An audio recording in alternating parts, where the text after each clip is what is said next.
Okay, so we're standing on top of the CK gold deposit, and right here you can actually see an area which was reclaimed from historic mining. There used to be a shaft here, a little bit of lateral development.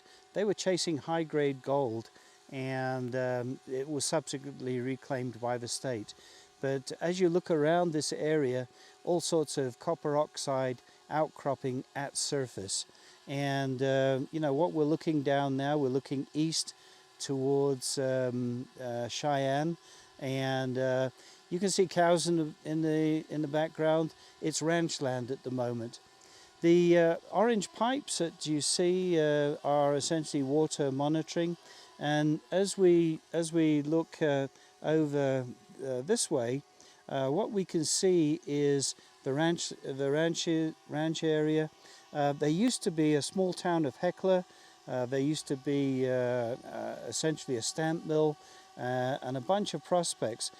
Around the turn of the 1800s, the area was discovered as the railroad came through, mining on a small scale, looking for some of these high-grade areas. It was called the Silver Crown Mining District, of which a portion of CK was the point.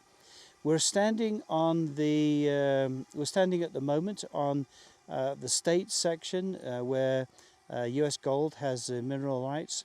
In the background there you can see the Crystal Lake, which is part of the Curt Gowdy Park, and essentially we're going to be able to help the park out, because eventually the Curt Gowdy Park is around the Crystal Lake and the Granite Canyon Lake. And the Granite Canyon and Crystal supply raw water to the city of Cheyenne out from the west. They augment that raw water with well water nearer to the city, but we'll be buying water from the city of Cheyenne from the Crystal Lake, from an infusion gallery. As we turn around to look south, we're essentially looking towards the area where the mill will be. You can see a single track road that leads towards the top of that ridge, and just over the ridge there's going to be the process plant.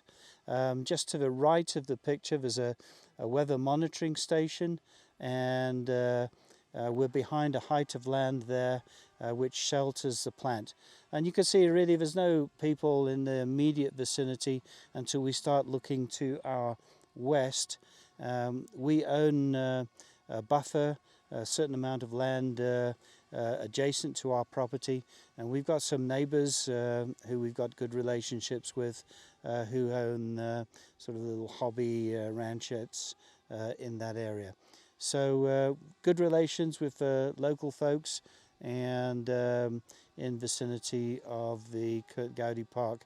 So as a reminder, you know, we're fully permitted to get into operation, and we'll start breaking ground here in the earlier part of next year.